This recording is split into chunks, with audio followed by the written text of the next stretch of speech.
ঢাকা ১০ সংসদীয় আসন। আসন্ন জাতীয় সংসদ নির্বাচনকে সামনে রেখে এই এলাকার ভোটারদের মধ্যে তৈরি হয়েছে নতুন প্রত্যাশা। দীর্ঘদিনের সমস্যা, জলাবদ্ধতা, যানজট ও চাঁদাবাজি থেকে মুক্তি চান এখানকার মানুষ। এইখানে বৃষ্টি হইলেই পানি বাইরে যায়, তখন ব্যবসায়ীদেরও অনেক সমস্যা হয়। মানুষ অনেক সমস্যা, যেমন অটো গাড়িগুলো বিশেষ করে মনে করেন অতিরিক্ত করতে আছে। চাঁদাবাজি বলতে বিষয় না, বিষয় হলে যার যেখানে ক্ষমতা সেভাবে সে ক্ষমতা খাটায়, এই তো, আর কিছু না। এখানে ঢাকা ১০ আসন রাজধানীর একটি গুরুত্বপূর্ণ ও ঘনবসতিপূর্ণ এলাকা। এখানে বসবাসকারী মানুষের জীবনযাত্রার প্রত্যাশা ও সমস্যা প্রতিনিয়ত বাস্তবতার প্রতিচ্ছবি হয়ে উঠেছে।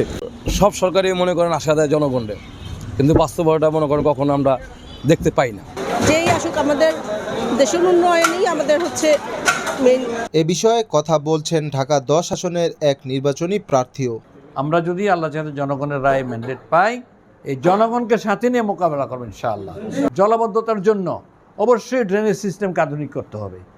অনেক টাকা বিভিন্ন সময় বরাদ্দ হয়েছে, আমরা কিন্তু এর সুফল পাইনি, সুফল মোটেই পাইনি। কাজে আধুনিক পদ্ধতিতে ড্রেনেজ ব্যবস্থা সংস্কার করলে পানি থাকার কথা না।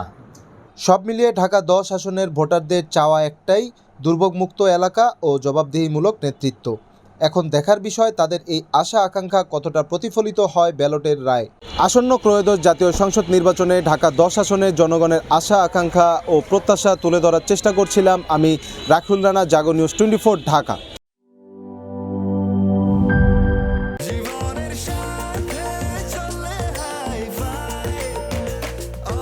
স্বাস্থ্যকর অল টাইম, সব সময় অল টাইম হেলদি লাইফ।